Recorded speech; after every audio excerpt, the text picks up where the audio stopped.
Madhava Kunja Bihari.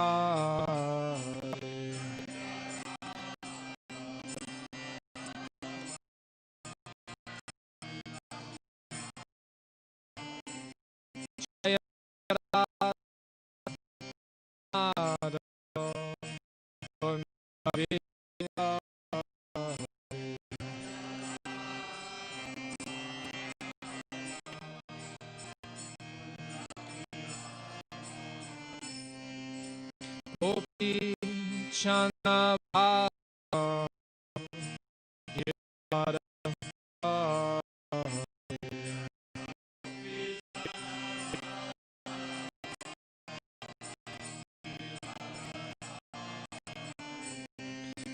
Gopi Chana Bhalava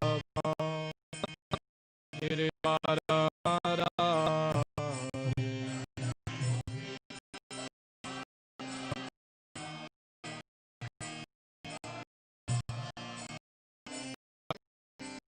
Yashodananda Rajachara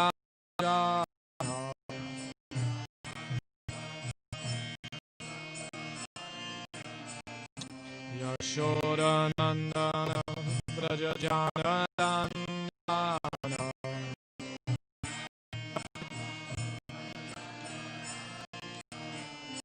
Yamuna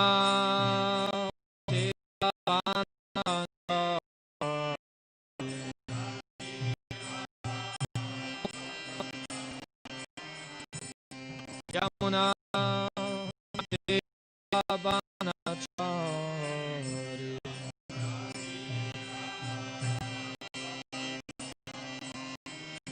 Hare Krishna Hare Krishna Krishna Krishna Hare Hare Hare Rama Hare Rama Rama Hare Hare Hare Krishna Krishna Krishna Hare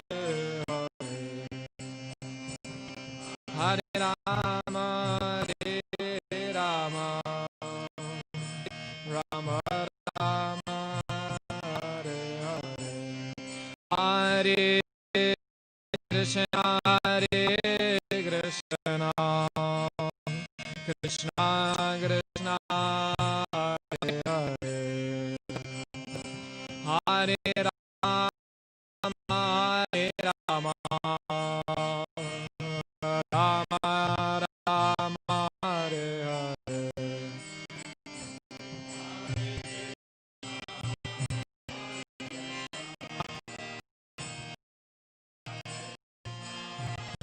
Hare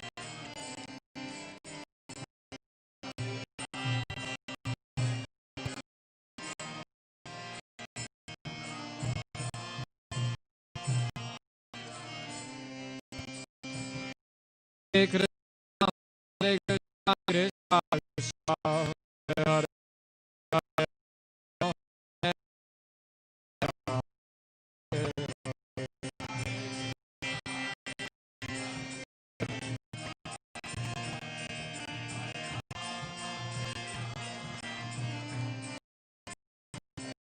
Hare Krishna Hare Krishna Krishna Hare Hare Ram Hare Ram Ram Ram Hare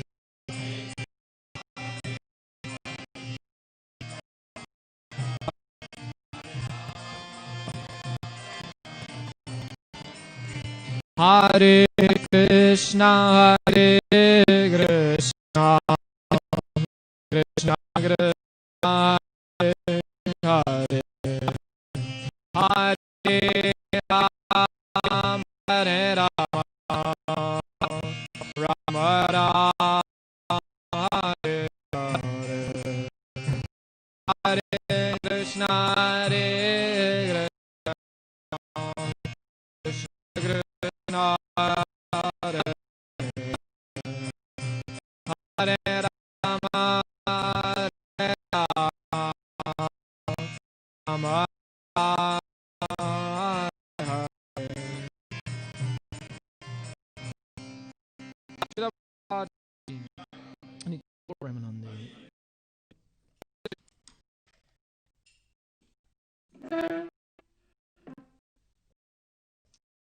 Om Namo Bhagavate Vasudevaya.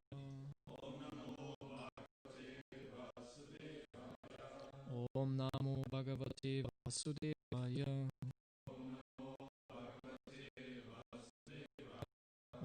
Namo Bhagavate Vasudevaya.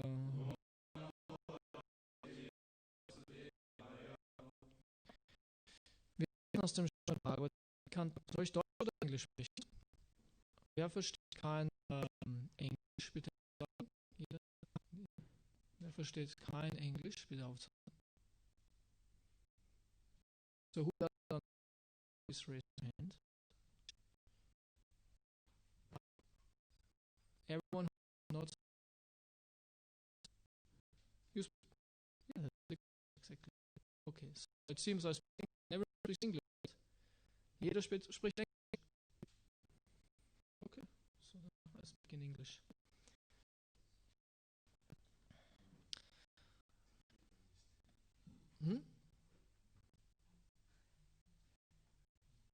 Haben wir Englisch?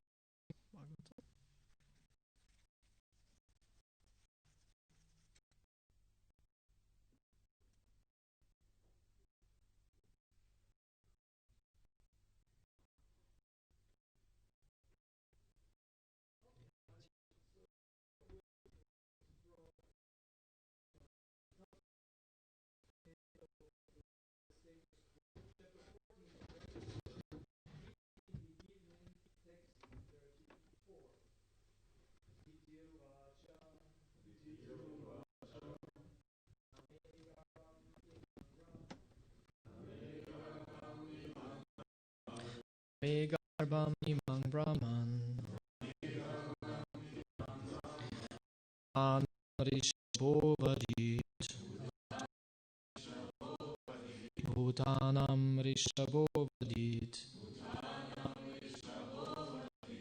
Rudrapatirhi Bhutanam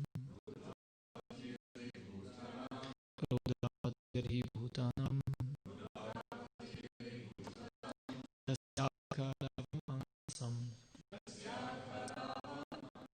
Yasyakaravam anhasam Ditiruvacha Name garbam imam brahman Bhutanam rishabho vadit Rudrapatirhi Bhutanam Yasyakaravam anhasam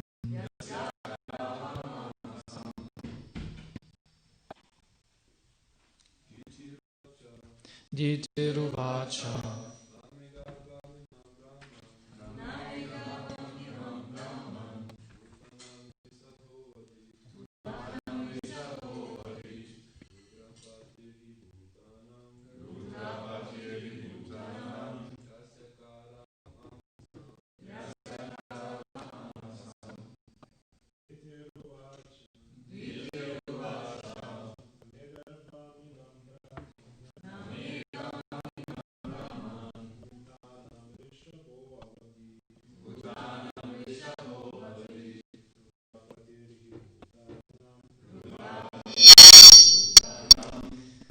Warum spekuliert ihr so viel rum? Lasst doch das Ding.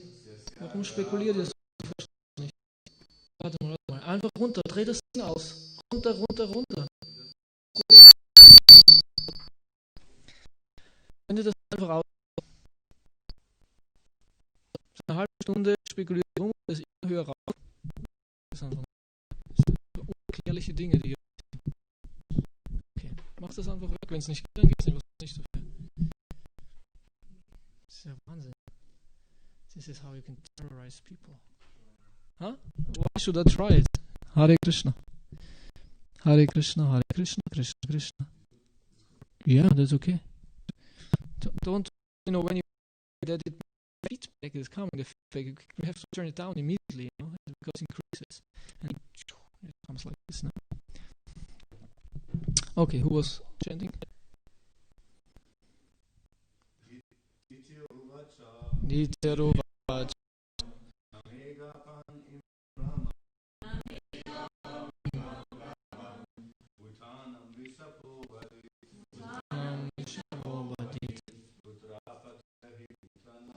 Rudrapatiribhutanam yasyakaravam anghasam.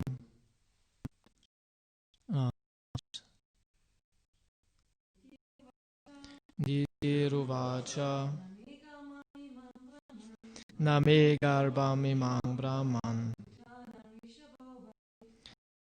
Rivovadit Rudrapatiribhutanam yasyakaravam anghasam. Ditiruvacha. A beautiful Diti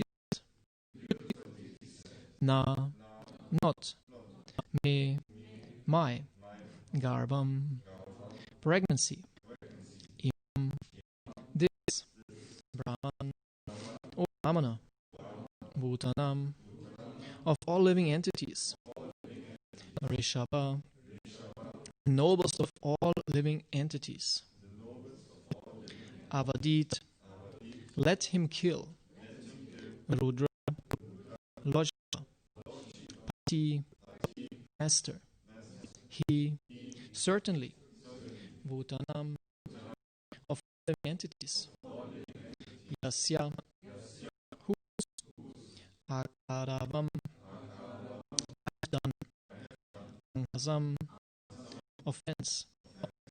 Translation. The beautiful deity said, my dear Brahmana, kindly see that my embryo is not killed by Lord Shiva of all living entities because of the great offense I have committed against him. Purport. Deity was conscious of offense and was anxious to be excused by Lord Shiva. Lord Shiva had two popular names, Rudra and Ashutosh. He is prone to anger as well as quickly pacified. Diti knew that because of his being quickly angered, he spoiled the pregnancy she had so unlawfully achieved. But because he was also Ashutosh, she implored her Brahmana husband to help her in pacifying Lord Shiva, for her husband was a great devotee of Lord Shiva. In other words, Lord Shiva might have been angry with Diti because she obliged her husband to transgress the law, but he would not refuse her husband's prayer. Therefore, the application for excuse was submitted through her husband. She prayed to Lord Shiva as follows.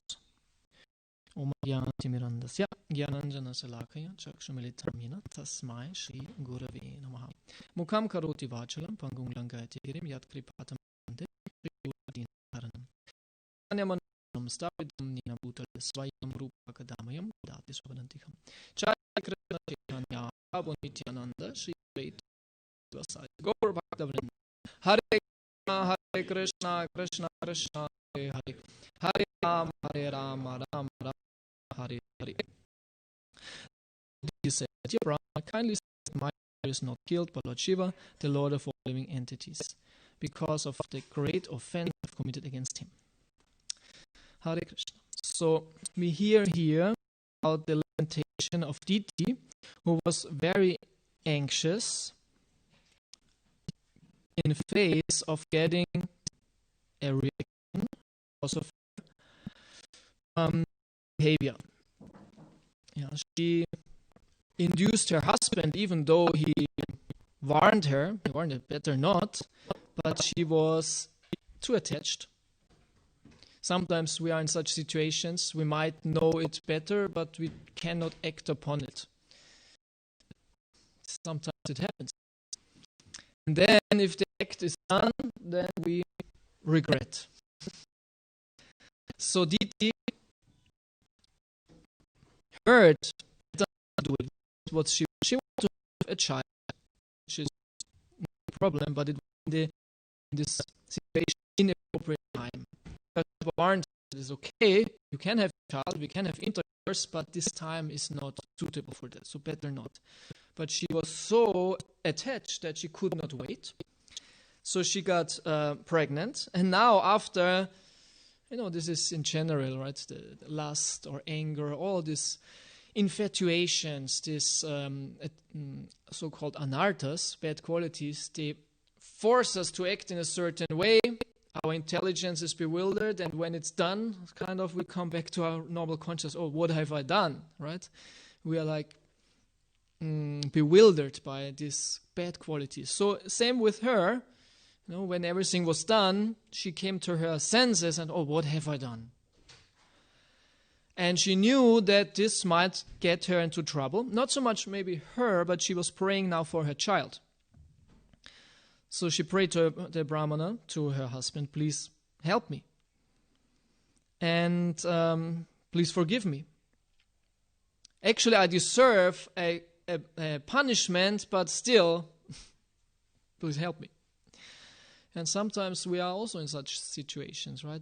Or in general, we can think how, we should not reflect too much, but how many sinful things we have done in our life, and that we deserve a reaction, justly, rightly. And we can be very, very grateful that this is taken away by Krishna. Krishna says in Bhagavad-Gita, I take it away. I take all these sins away. We should get many reactions for all that what we have done. I think most of devotees, me included, we kind of take it as granted. No, I'm a devotee, now it's okay. But actually, we can be very happy that Krishna did that. So we are forgiven, right? We are forgiven. Krishna forgave us. And we should be very grateful for that. So maybe you have had such situations where you knew, some trouble is coming, but somehow it was prevented, or someone was forgiving you, and how happy we feel in such situations. Or another example, what was it? Adipurusha said, you are driving your car, and you're driving too fast, and the police is stopping you. You drove really too fast or something, and they give you a fine of, 500 euros or 1,000 euros, and they will take away your driving license, and a letter is coming, and it's really bad, and you, oh no, it's so terrible, and 5,000 euros, and this and that. And after some weeks, there comes another letter, oh, we made some miscalculation, you owe us only 50 euros. You're very, very happy. Very happy. Only 50 euros are wonderful. So, another situation, you are on the street, you go in the shop, you want to buy something, you had 50 euros in your pocket, and you recognize, oh, my 50 euros are gone. Oh, how terrible, my 50 euros are gone. Same thing, 50 euros taken away, one situation, you're so happy, please take my 50 euros. Please take it. Another situation, how terrible, how relative this world is. Anyway, so I don't know how this fits to that one, but if we are forgiven, is something, it turns around in life from terrible to, the terror is prevented, then we feel relieved. We feel relieved if we are forgiven. Especially if we are forgiven without cause, so to say. If we deserve some punishment and still it is taken away, we should be very, very happy. So, Diti, she is praying to her husband to help her. She doesn't want that reaction. But from another point of view, it's very good that she did that. Right? It's very good that she did that, because without this, there would not be any Hiranyakashipu. And without Hiranyakashipu, there wouldn't be any Nrsingadev. Okay, you could say Nrsingadev was coming out of necessity. He kind of applied himself to the circumstances. So, but still, it's a wonderful Leela, what we will hear. And it's one of the, and it shows us the power of the Lord's, or his mind of being always eager to help the devotee. So we should always turn to Krishna in general in any circumstances. And I think every one of us had some experience of this in life, that we understood, wow, this was Krishna, he was helping me. The divine interference, the divine intervention, right? I made a video a couple of days, like 1 week ago, I made a video, a live stream, what is God and what he is not. Yeah, and I went into some philosophies and theologies and how are their, what is their understanding of God. And there's one is called deism. Some of you heard with the D, not T, with D, deism, which was, I heard, also propagated by a philosopher called Spinoza. And this philosophy says something like this, that God created the whole universe, populated the whole universe, and then he left it alone. Then he left it alone, and since then he has nothing to do with it. So, and they justify, because they say the universe is too, you can see there's some creator behind it, but he is not going to intervene. And in that sense, prayers are of no use. And he will never appear in the universe, and he will not appear in any way in the universe. Not personally, not as an avatar, not as someone sent, not as scripture. So it's kind of an atheism, theism thing. It's very interesting, right? Yeah, okay, he set up the universe, but since then, he doesn't care anymore. I don't know how he justifies that in general. Yeah, it makes him a very limited God, and a very cold God also. But still, somehow or other, this is there. So whereas we have a philosophy of panentheism, I had once an interview with Krishna Kshetra Swami, and we spoke on similar topics like this. And then he said, yeah, our philosophy in technical terms is called a panentheism, which is exactly what is our philosophy. It means, because pantheism means everything is God. Pantheism is like kind of a monism. Everything is God. Yeah? Impersonalistic, monistic, equating God with the sum total of all the existence. And all the parts taken together is God. But our philosophy is that there's a different entity, God, out of whom does the world emanate. Yeah, it's an emanation.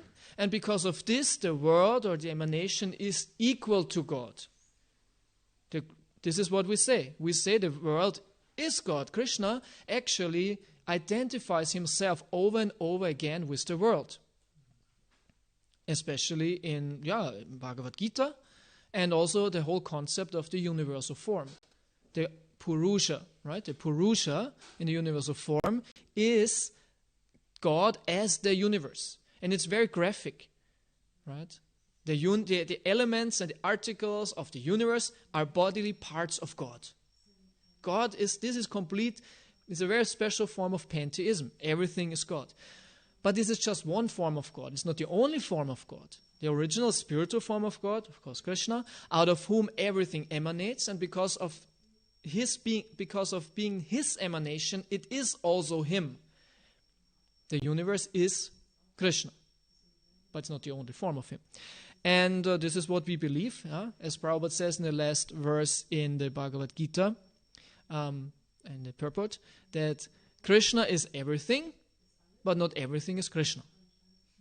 And it sounds like, it's an interesting thing, but actually this is a summary of Achintya Bheda Bheda Tattva, to some extent. Krishna is everything, but not everything is Krishna. You can think about this for the rest of the day, and we'll come to many interesting conclusions. So divine intervention. Firstly, Krishna, the universe, as being an emanation of Krishna, and the universe, I had this in a Bhakta class a couple of days ago, the universe we live in, it's called biophilic universe, and biophiles universum. Yeah? That means the universe is loving life, or the universe is geared towards life. Yeah, the universe is kind of a playground for living entities. Der Lebensraum. So this cause of the universe, or the reason for the universe to exist, is that the living entities can have their life. And what is life without consciousness? As we spoke, what would be a living entity which is not aware of his being alive? You are alive, but you are not aware that you are alive. Yeah? So it sounds weird, but this is like a robot. A robot is alive to some extent. It depends how you define life or what are living symptoms. But he is not really aware, as much as they like to simulate that he is aware. Like robot technology is very advanced, and it's not just any more artificial intelligence. Now they want to have also artificial consciousness. And because they think consciousness is mechanistic, also we can duplicate it in a machine. But anyway, it's ridiculous, of course. From our point of view, it's ridiculous. Consciousness is spiritual. It's a symptom of the soul and makes us aware of our existence. And this is what it means to be alive, that you're conscious of your beingness, of your individuality, of your being a living entity. So in that sense, if the universe is geared towards life, and life means a conscious experience, and what is a conscious experience, or who can have a conscious experience? Only a person who has like an I consciousness. I exist as a person, as an individual entity. So is the universe geared towards the personal experience. So the experience, individual, personal experience, is in that sense the reason for the universe, which is shown through being biophilic, meaning that all the elements in the universe are working perfectly, that life itself is possible. Right? It's a very, very sophisticated machine. So all that we can see, Krishna is very interested in the universe. It's he set it up that we can have the experience out of our antagonism, out of our envy, out of our don't want to submit to Krishna, but still, he doesn't care so much in that sense. He said, okay, do your thing. He gave us a free will. He has to live with us misusing it, right? These are the chances. He's not happy about it because Krishna loves everyone and he wants that we are happy, and we cannot be happy without him. But still, this is his great love, that he says, you can leave me and I will still love you. And I even set up a whole universe for you, and do what you like. Of course, reactions might be there, but still, he's doing that out of love, actually. Yeah, he's letting us. He's showing us the path into darkness out of love. But still, it's love because we're attached. We want it, and it's not. And Krishna is never taking it personal. This is also so interesting. Krishna is never ever taking it personal, whatever we do out of ignorance and even doing against him. We can see this in so many instances in Shastra. With Hiranyakashipu, he was not taking it personal. He was not like, how dare he? He was protecting Prahlad. He made a statement, be nice to the devotees, but it's not that he hated Hiranyakashipu. We can see this in so many instances where Krishna killed a demon, or he changed the misbehavior of a demon. We all understand that it's not out of hate; it's just out of sense for justice and to make an example. And in the end, actually, because out of love for the demon, because he knows it's not a demon; it's a soul completely bewildered. And I don't take his bewilderment personal. He can see through that. And I find this amazing. Of course, in one sense it's not amazing because Krishna is Krishna. Of course, he must be that. But in comparison to us, being also persons, how personal do we take things? We're like, some more, some less. Yeah? Depends on our advancement.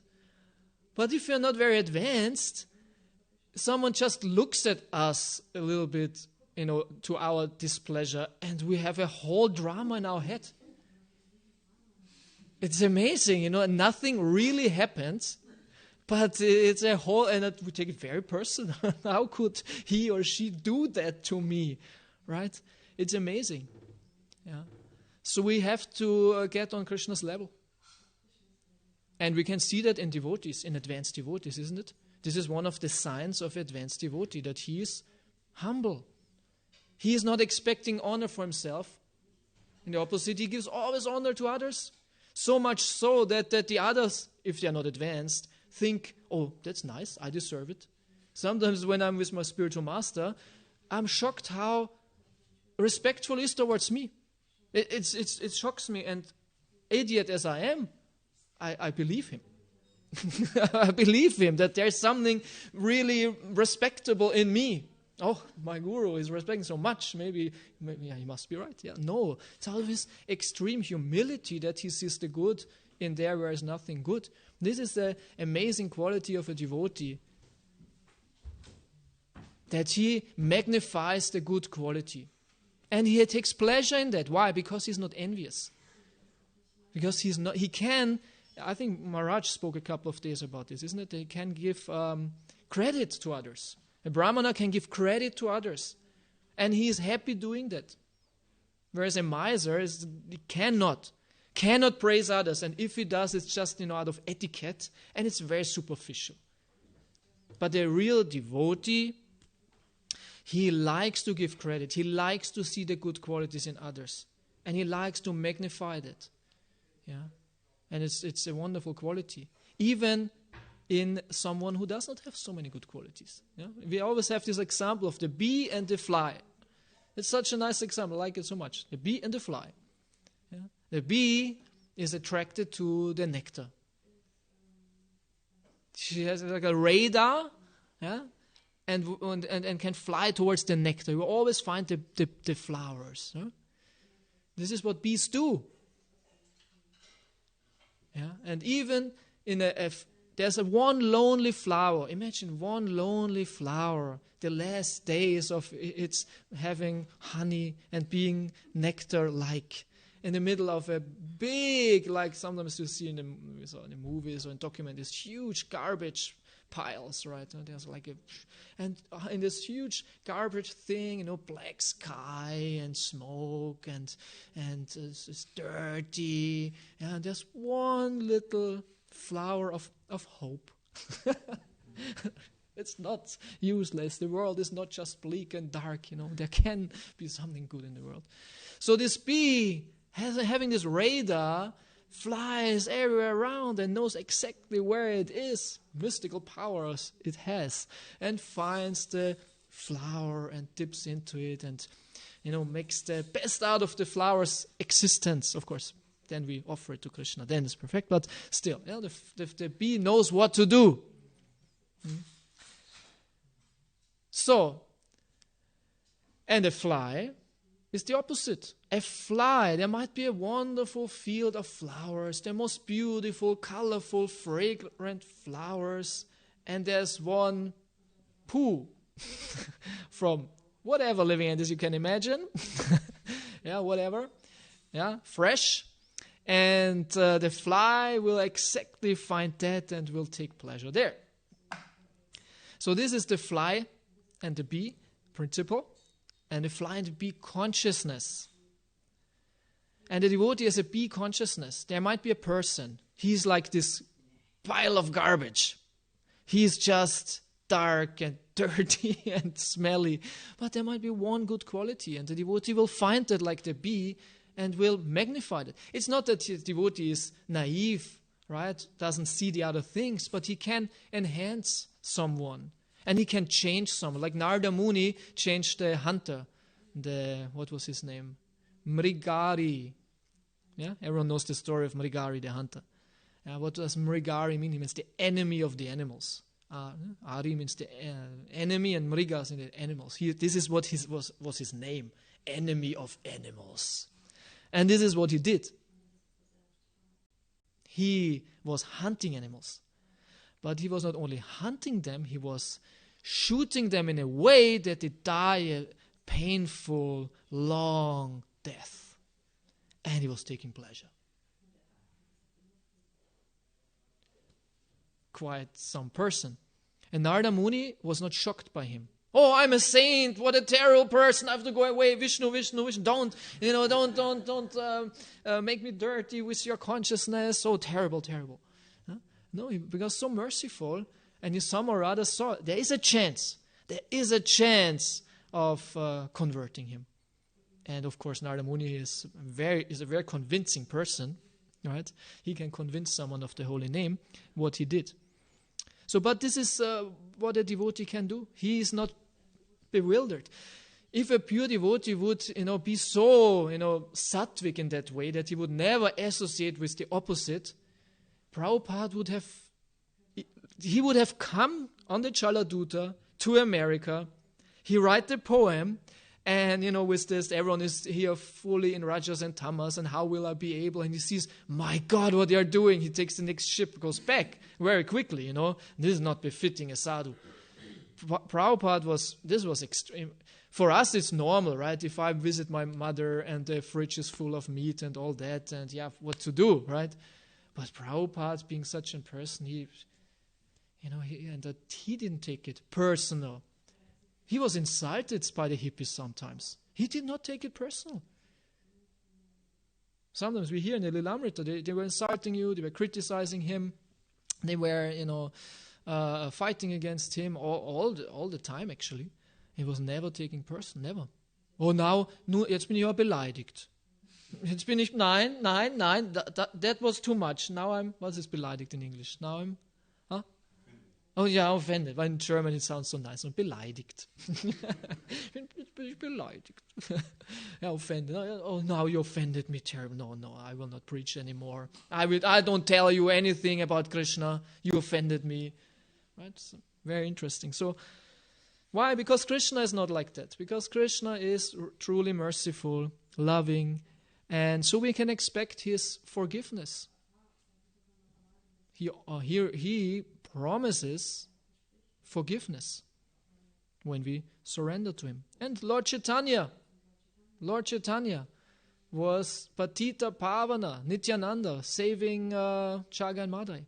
Why all that? Because actually Lord Chaitanya is Krishna in the mood of Radharani. Actually there is where it's coming from Radharani. Radharani is the most soft-hearted entity, and we should take her mercy and her shelter too. Actually, it's Radharani's movement. It's Chaitanya Mahaprabhu's movement. But Mahaprabhu thinks like Radharani. It's her mood. Yeah. So this is then our preaching. And I think this will be so beautiful if we as devotees learn this art of Krishna consciousness and get our hearts changed. And out of this change and realization and pleasure, we preach. This was, I don't know, but I would say this was one of Prabhupada's effects and why he was so successful, because, of course, being a pure devotee and having such a mood, he touched people's hearts so much. And, it will take a long time. I'm trying also to preach, right? We call it preach and communicate, speak about Krishna, and I don't know why it's sometimes effective. I think it's only because I try to be as authentic as I can to present Prabhupada's knowledge and present Prabhupada. I wouldn't say it's me converting people. They think, wow, this Ananda Krishna is very wonderful devotee. And no, it's just the beauty of the knowledge and the Bhagavatam. But one day we might be really so advanced that we touch people's hearts and that we are examples of the Bhagavatam. They say, wow, you are such a nice person. Where you got this from? Oh, from the Bhagavatam. Let me read it too. We should be living Bhagavatams. We should be living Bhagavatams. As Prabhupada was. As Chaitanya Mahaprabhu was. And this will change the world. We are meant to change the world to some degree. It's not that I will change the world now. Let me go.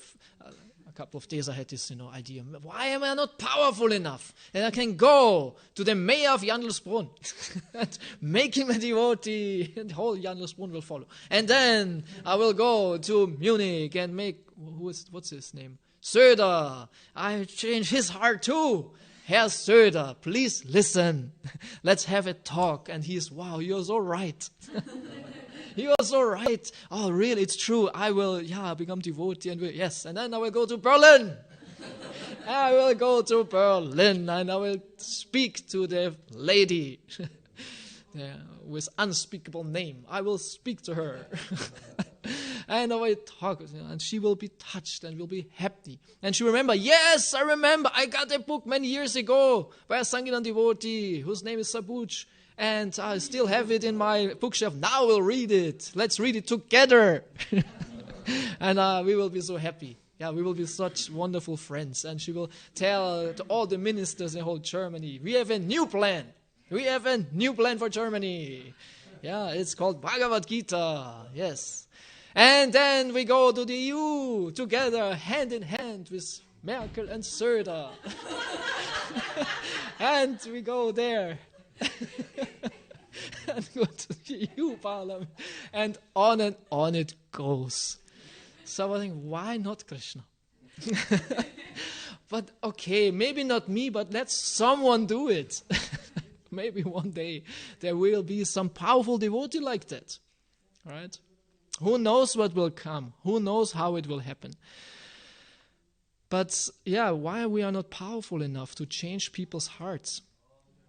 So let's work on that, pray for that, become selfless, to not only care about our personal spiritual life, but the others. And I'm trying my best, but I have such a...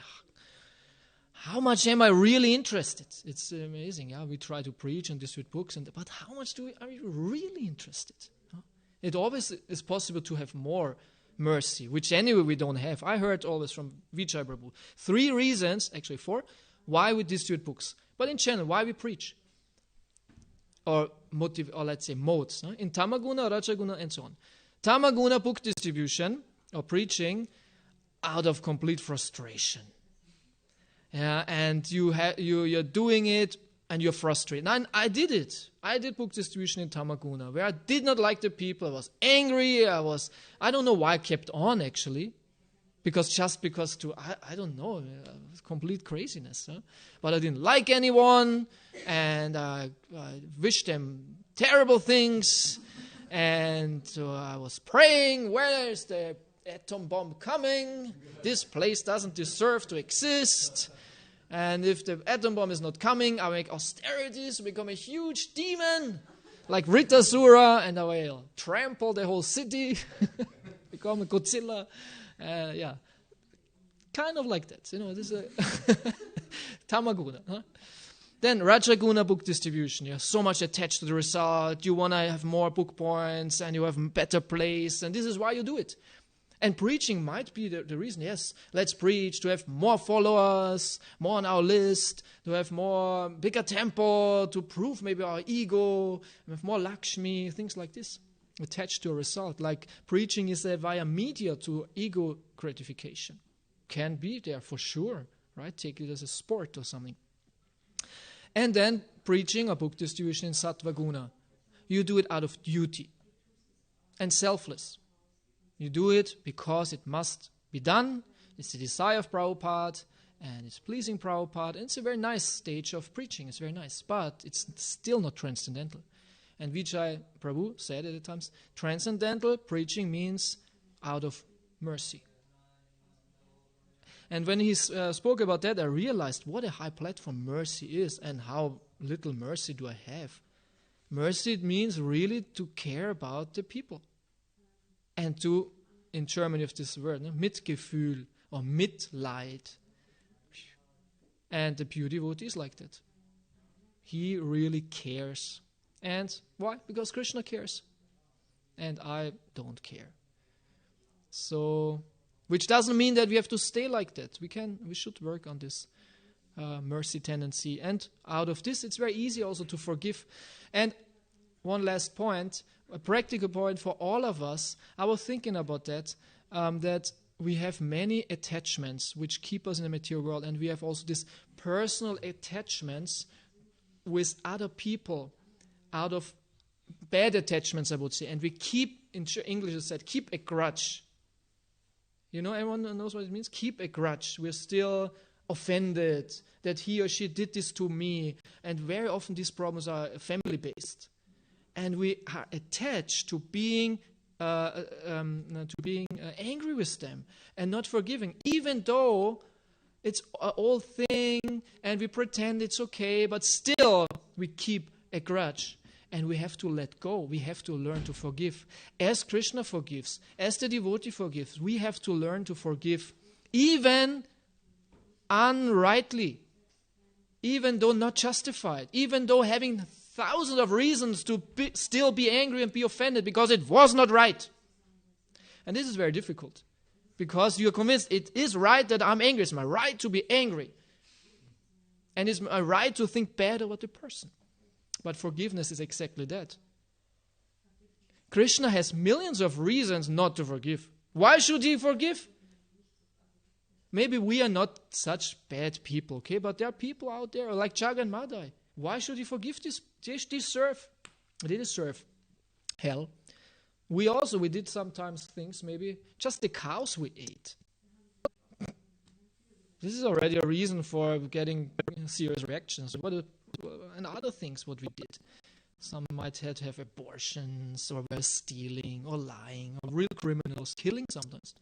There were devotees who killed some others. I heard one, who was it? One devotee was in a Bhakti Shastri course a couple of years ago, and was together with, was actually African devotee. And they get to know it a little bit better, and it came out that he killed his wife. Because she betrayed him with his friend or something, and he was in prison or something. He killed his wife. So, but now it's devotee, right? So we should see it also like that. Maybe, respect from the distance, or what? Huh? Or no, he is devotee. He changed. You should have the faith that he changed. So we did some terrible things, and Krishna, why should he forgive? Krishna said, there's karma, you get your action, then you're purified. You go to hell a bit, you will get killed, you will get eaten, you will get slaughtered, cut into pieces, as you did. So what's the problem? He said, please, Krishna, no. And he says, so he forgives, because he doesn't take it personal. When you surrender, he can absolve it, and we should do that too, with our nitty-gritty little grudges, because someone looked at us, or someone treated us like this or that. And sometimes there might be deeper things, family things, these relationship things. But as long as we have that, I know this in my family, there's a situation where someone, he cannot forgive. Impossible. He kind of hates this other person. He doesn't want to, and he doesn't want to leave it and let it go. Right? Completely attached to his being, hating that person. And he is suffering so much. He thinks this is my right and it should be like that. I have to feel like that towards that person. But this is so much hurting himself. So this is where I saw we have to let go all of that stuff. It hurts us, it hurts the relationship, it drags us down, and it keeps us in the material world. We'll have to come back in a certain family situation to live it out. Yeah, it's like that until we let it go. So we should take example of Krishna and the pure devotee, not take it personal, let it go. We are forgiven and we should forgive in the same way, and this will liberate us. This is one of the aspects of our getting purified, liberated, and free. Yeah. Thank you so much for your kind attention to this. I think it's a relevant topic because sometimes I experience devotees who have so many issues with these things, right? Yeah. And not necessary. Okay, Srila Prabhupada Ki. Any questions or some comments in this regard? Mm-hmm.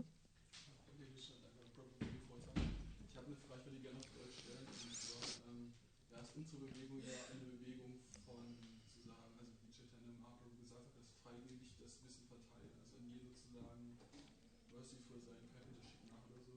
Aber gerade wenn man am Anfang ist und sozusagen noch nicht sehr erfahren im Krishna-Bewusstsein ist, wie sozusagen damit umgehen, weil es gibt verschiedene Personen, die einen beeinflussen oder die einen sozusagen, wo du dann spürst, dass es auch Einfluss auf dich hat.